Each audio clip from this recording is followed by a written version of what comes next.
My name is Marlo Bennett, and I'm about to tell you how my own family betrayed me in the worst way possible, and how I made absolutely sure they regretted every single second of it.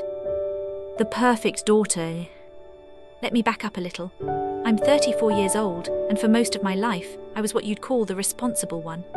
While my younger brother Trent was partying through college on my parents' dime, and my older sister Kieran was bouncing from one failed business venture to another, all funded by Mom and Dad, I was working 2 jobs to put myself through nursing school. I never asked them for a penny, not once. I graduated with honors in 2015, landed a job at Mercy General Hospital in Portland, Oregon, and spent the next 8 years building my career and my savings. I worked double shifts, picked up holidays, covered for colleagues. I lived in a tiny studio apartment when I could have afforded better, drove a 2008 Honda Civic that had seen better days, and ate ramen more nights than I'd like to admit. Why? Because I was saving for something big. My dream was to open a small wellness clinic for underserved communities, a place where people without insurance could get quality care. I'd managed to save $127,000. Every dollar represented a sacrifice, a choice, a dream deferred. My parents knew about this dream. I told them countless times, my eyes probably lighting up like a kid on Christmas morning every time I talked about it. My mother, Patricia, would smile and nod. My father, Donald, would grunt something that could have been approval or indigestion. With him, it was hard to tell. The family reunions. The reunion was Kieran's idea, of course. She always loved playing the role of family organizer when it suited her. "We're all so scattered," she'd said on our family group chat in September.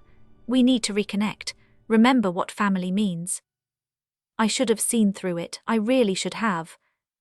The reunion was planned for October 14th weekend at the Riverside Resort in Hood River. Beautiful location, expensive venue. When I offered to help pay for it, Kieran waved me off. "Don't be silly, Dad's handling everything. Just bring yourself and your beautiful smile." Red flag number 1, ladies and gentlemen, but did I see it? No. I drove up on Friday afternoon, excited despite myself. It had been almost 2 years since we'd all been together. Mom had been dealing with some health issues, nothing serious, she assured me, just getting older, and I'd been so focused on work and saving that I'd let family time slide. The weekend started off nice enough. We had dinner Friday night, steaks and wine, laughing about old memories. Trent told embarrassing stories about his new job in sales. Kieran showed off photos of her latest business, sort of boutique clothing line that I knew would fail like all the others. Mom seemed tired but happy. Dad was his usual gruff self, complaining about the price of everything while simultaneously ordering the most expensive scotch on the menu. Saturday was more of the same. We went on a group hike, had lunch by the river, spent the afternoon playing board games like we were kids again. It felt normal, nice even. That evening, we all gathered in the main lodge for what Dad called a family meeting. This wasn't unusual. Dad loved his family meetings.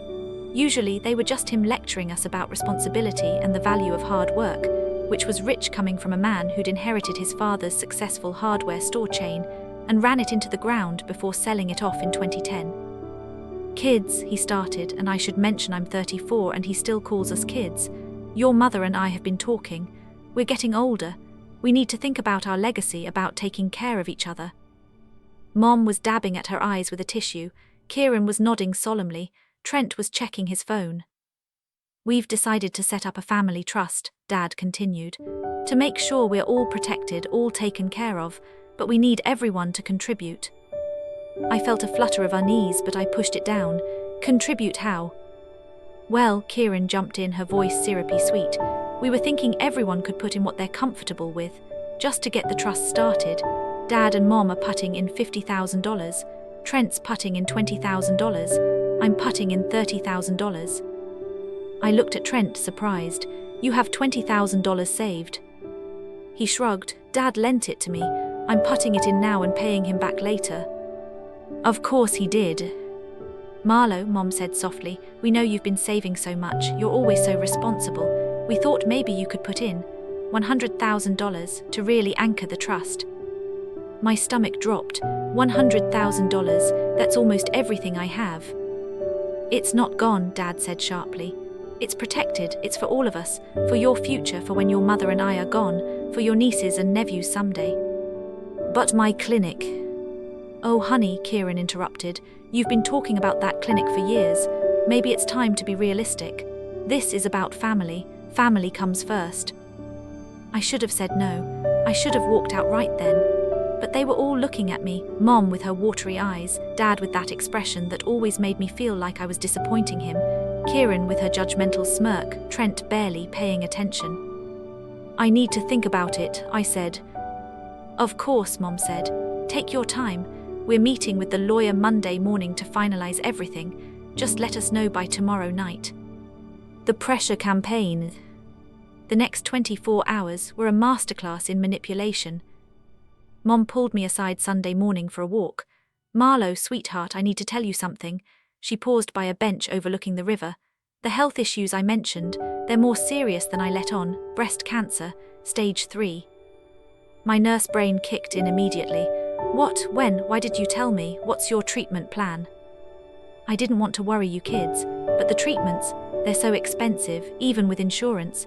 Your father's been dipping into our retirement, this family trust. It would help so much, take the pressure off. I hugged her, my mind racing. Stage 3, treatment costs. I'd seen what cancer did to families financially. Mom, I'll help, of course I'll help, but my entire savings. I know it's a lot, baby, but it's not just for me, it's for all of us, and you'll get it back plus growth, it's an investment. An hour later, Dad cornered me in the hotel lobby. Your mother told you, he said, it wasn't a question. Yeah, Dad, why didn't you? Because she made me promise not to tell you kids. Didn't want you worrying, didn't want you putting your lives on hold. But Marlo, I'm scared.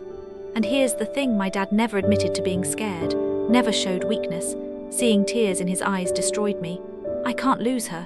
These treatments, they're the best, but they're bankrupting us, this trust. It's not just about the money. It's about knowing we're all together, all taking care of each other. Kieran found me at lunch. So, are you in? I'm thinking. Thinking, she laughed, but it wasn't friendly. Marlo, Mom has cancer, she needs us. But you're thinking about whether your pipe dream clinic is more important than your own mother's life. That's not fair.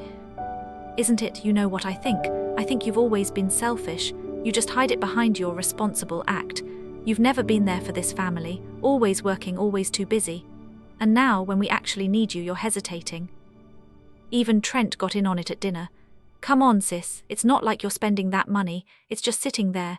At least this way it's doing something good. By Sunday evening, I was exhausted and emotionally wrung out. When we all gathered in Dad's suite for my decision, I felt like a defendant awaiting sentencing. Okay, I heard myself say, I'll do it. Mom burst into tears and hugged me. Dad nodded approvingly. Kieran smiled. Trent high-fived me like we just won a football game. There's just one thing, Dad said.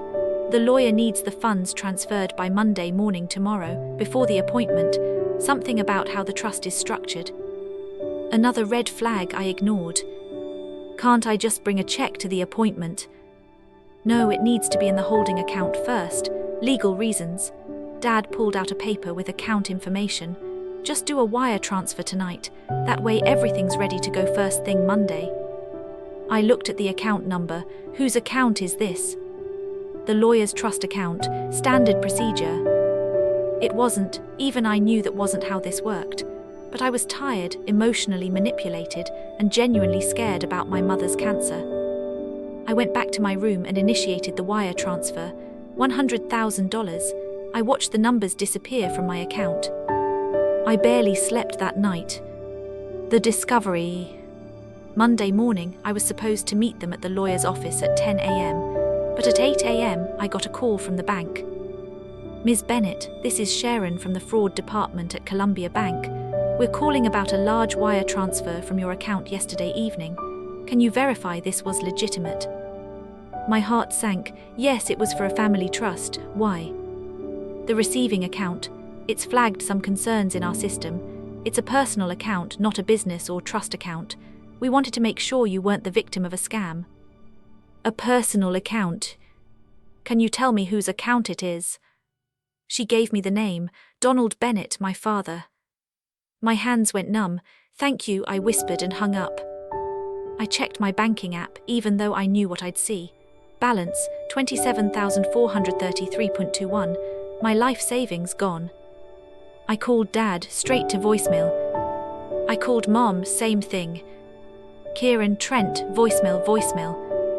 I drove to the lawyer's office they'd mentioned, Riverside Legal Associates. I'd Googled it the night before to get the address. When I walked in and asked for an appointment regarding the Bennett Family Trust, the receptionist looked confused. I'm sorry, we don't have anything scheduled today for that name. Are you sure you have the right firm? I sat in my car in their parking lot and called Dad again. This time he picked up. Marlo, how are you, sweetheart? Where are you? Weren't we supposed to meet at the lawyer's? Oh, yeah, we had to reschedule. The lawyer had an emergency, probably later this week. Dad, I need to talk to you about the money I transferred. What about it? It went to your personal account. Silence, then. Yeah, it's easier this way. I'll transfer it to the trust account once the lawyer's ready. What trust account, Dad? There is no appointment, I just went to the office. Maury, silence. I could hear Mom's voice in the background asking what was wrong. Marlo, I don't like your tone. My tone, Dad, where is my money? Lower your voice, Jesus, you're being dramatic. The money's fine, we needed it. You needed it? Yes, your mother's treatments, they're starting next month. The bills are already coming in. This helps us cover it. My brain felt like it was short-circuiting. Then why lie about the trust? Why the lawyer? Why not just ask me to help with Mom's medical bills? Because we knew you'd be difficult about it. You're always so uptight about money. This way was easier. Easier? You stole from me. Don't be ridiculous. We didn't steal anything. We're family. You were supposed to help with this anyway. Consider it your contribution to your mother's health. My contribution? That was my entire savings, my clinic fund, my future. He snorted, actually snorted. That clinic was never going to happen anyway, Marlo. You're a nurse, not a business owner. We needed this money more than you needed some fantasy. I couldn't breathe, give it back, right now. Can't, already used for medical deposits and bills. Bull, Mom said treatments don't start until next month. Well, we had other expenses too. Your brother needed help with his car. Kieran's business needed an investment, family stuff. You gave my money to Trent and Kieran. Their family, they needed help. Stop being so selfish. I want my money back, Dad, today. Or what? His voice turned cold.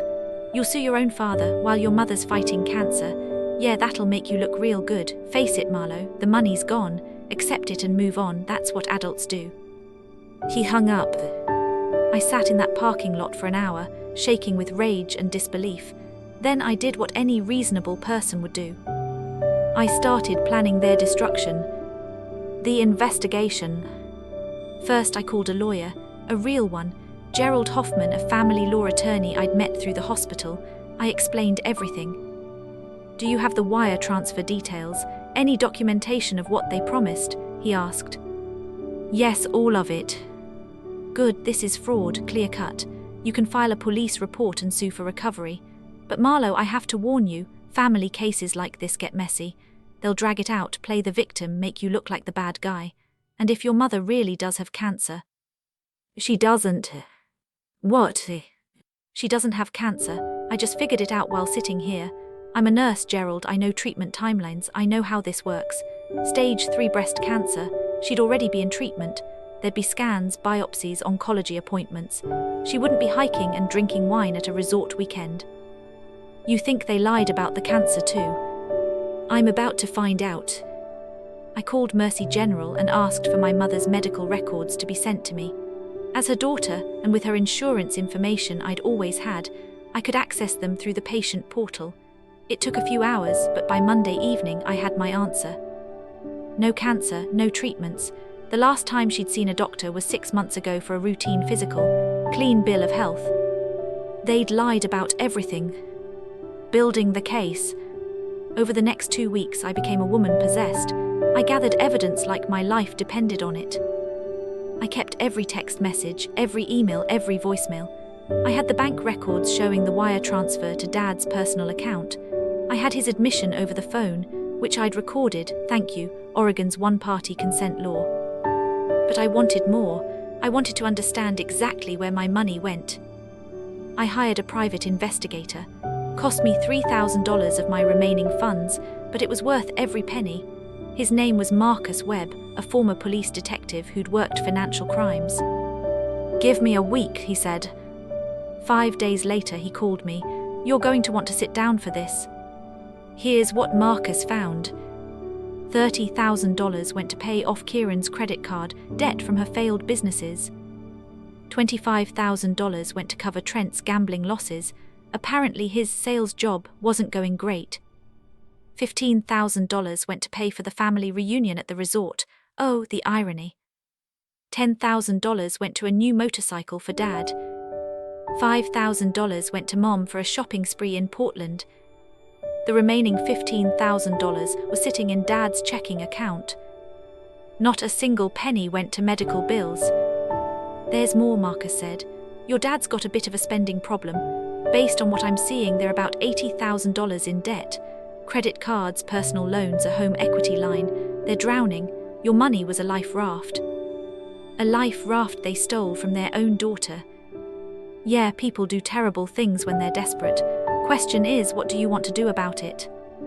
I knew exactly what I wanted to do. The plan. I didn't want just my money back. I wanted justice. I wanted them to feel what I felt. I wanted consequences. But I'm not a revenge-driven person by nature. I'm a nurse. I believe in healing, in helping. It took me a few days of anger and grief to realize that this wasn't just about revenge, it was about protection. If they did this to me, they'd do it to others. They needed to be stopped. My plan had 3 phases. Phase 1, legal action. On October 30th, 2023, I filed a police report for wire fraud. I also filed a civil lawsuit against all 4 of them, Mom, Dad, Kieran and Trent, for fraud, conversion and emotional distress. Gerald filed the paperwork beautifully. The lawsuit detailed everything: the fake cancer diagnosis, the non-existent trust, the manipulation, where the money actually went. All of it documented and supported by evidence. The local press got wind of it. Nurse sues family after $100K theft made the local news. My parents were horrified. Kieran called me screaming about airing family business. I didn't care anymore. Phase 2, financial exposure. Here's where it got interesting. Marcus's investigation had revealed that Dad's hardware store chain sale in 2010. He'd lied about the amount. He'd told everyone, including Mom, that he got $2 million. The actual amount was $4.7 million. He'd hidden $2.7 million in various accounts over the years. Some of it was gone now, spent on God knows what. But there was still about $1.3 million hidden in an account Mom didn't know about. I anonymously sent all the documentation to Mom, along with copies of Dad's bank statements showing expenditures on things like a boat he kept at the marina, news to Mom, a timeshare in Arizona, also news to Mom, and regular payments to a woman named Diane, definitely news to Mom. Diane wasn't an affair. She was his former secretary, and he was giving her money because he felt guilty about how the store closing cost her the job. But Mom didn't know that immediately, and the resulting explosion was spectacular. Mom filed for divorce on November 15th. In the divorce proceedings, all of Dad's hidden assets came to light. Mom was entitled to half of everything. Phase 3, public accountability. I created a Facebook post detailing everything. Names, amounts, screenshots, the whole story. I tagged all their friends and our extended family. "This is what theft looks like," I wrote. "This is what family betrayal looks like. And this is why I'm taking legal action. Not for revenge, but because stealing is stealing, even when it's family." The response was overwhelming. Distant relatives reached out saying Dad had borrowed money from them too, never paying it back. Family friends expressed shock and support. My parents' church community was appalled. They'd been tithing regularly while drowning in debt and stealing from their daughter. Kieran's boutique business partners saw the post and immediately dissolved their partnership. Turns out she'd been using investor money for personal expenses. An investigation was launched. Trent's employer saw it too. Gambling and debt made him a liability in sales. He was let go. The fallout. December 2023 was when everything came crashing down for them. The civil lawsuit was progressing. Their lawyer tried to argue that it was a family gift and not fraud, but the recorded phone call where Dad admitted they lied about the trust killed that defense. We were headed for a trial, but Dad's lawyer was already suggesting settlement. The criminal investigation was moving slower, but the detective assigned to the case told me they had enough for charges. Mom's divorce was brutal. Once she found out about the hidden money and felt like a victim herself, she turned on Dad completely. She called me crying, apologizing, saying she didn't know about the hidden accounts, that Dad had told her they were broke. I didn't forgive her. She still lied about cancer. She still manipulated me. Knowing about the hidden money or not, she was complicit. Kieran's business collapsed entirely. She ended up moving back in with Dad, who was living in a rental apartment now, since Mom got the house in the temporary divorce orders.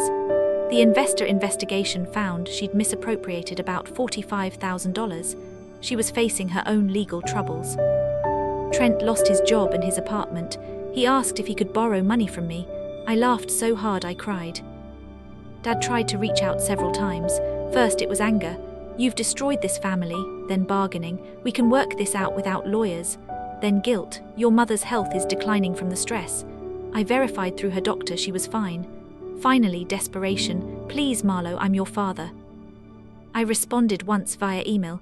You stopped being my father when you stole my future. Talk to my lawyer. The settlement. In February 2024, they caved. Dad agreed to pay back the full $100,000 plus interest and my legal fees. The total came to about $138,000. The payment plan was structured over 18 months. He had to liquidate some of his hidden assets, and Mom's divorce lawyer worked with mine to ensure I was paid before the divorce settlement was finalized. Kieran and Trent were also on the hook for portions, the money they'd received from my stolen funds. They had to pay $30,000 and $25,000 respectively. They set up payment plans with wage garnishments. The criminal charges were dropped as part of the settlement agreement. I wasn't thrilled about that, but Gerald explained that getting the money back was the priority, and a trial would have dragged on for years. In the settlement, they also had to sign statements admitting to fraud. These were filed with the court and became public record.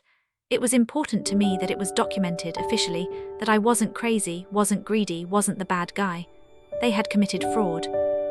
The aftermath. As I write this in November 2024, I've received $142,000 total, including interest and fees that exceeded initial estimates. It's more than I lost.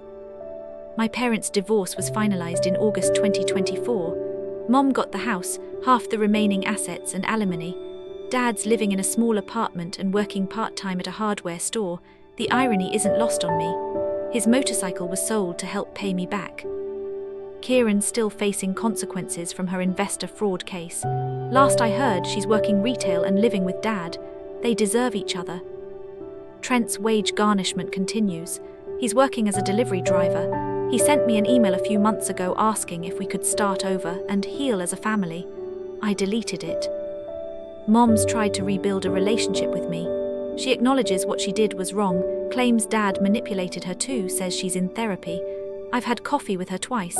I don't trust her, but I'm not actively hostile. Time will tell. Dad hasn't spoken to me since the settlement was signed. That's fine with me. The dream continues. Here's the best part, the part that makes all of this worth it.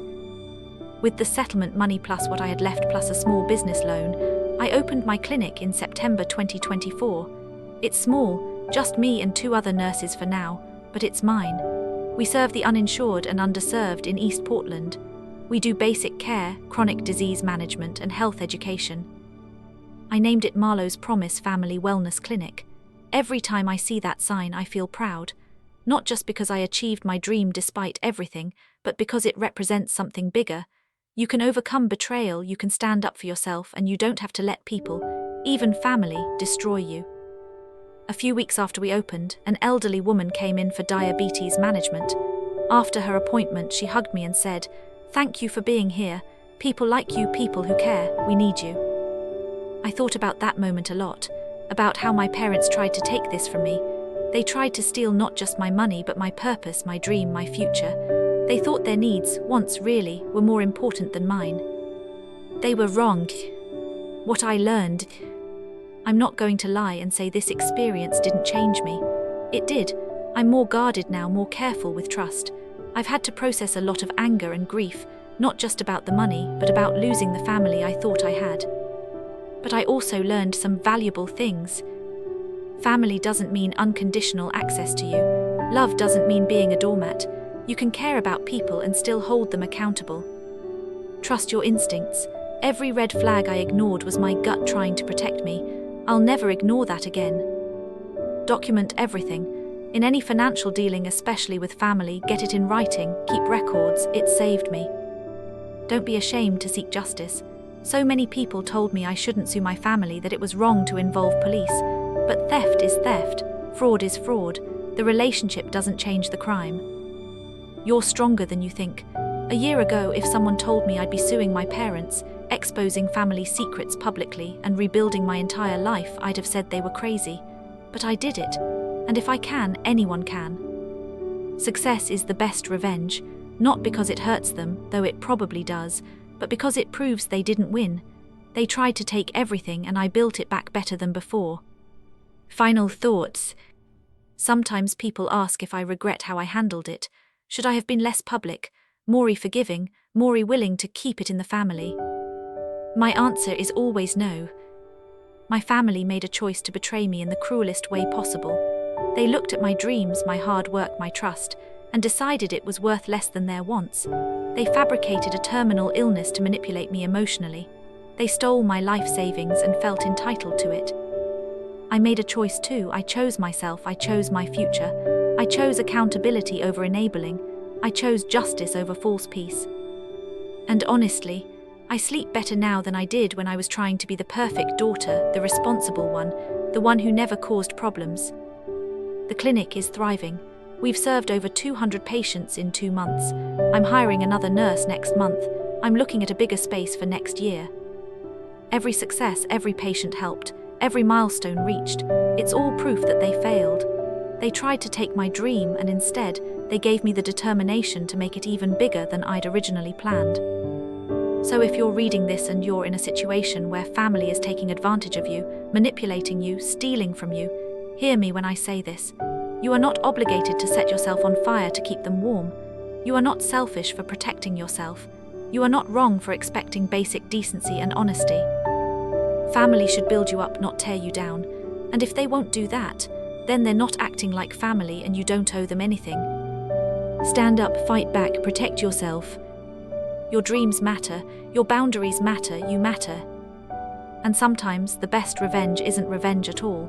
It's refusing to let them break you. It's taking what they tried to destroy and making it beautiful anyway. That's my story, that's my victory. And to Dad, if you ever read this, you were right about one thing. I'm not just a nurse, I'm a business owner, I'm a clinic director, I'm a survivor. And I did it all without you.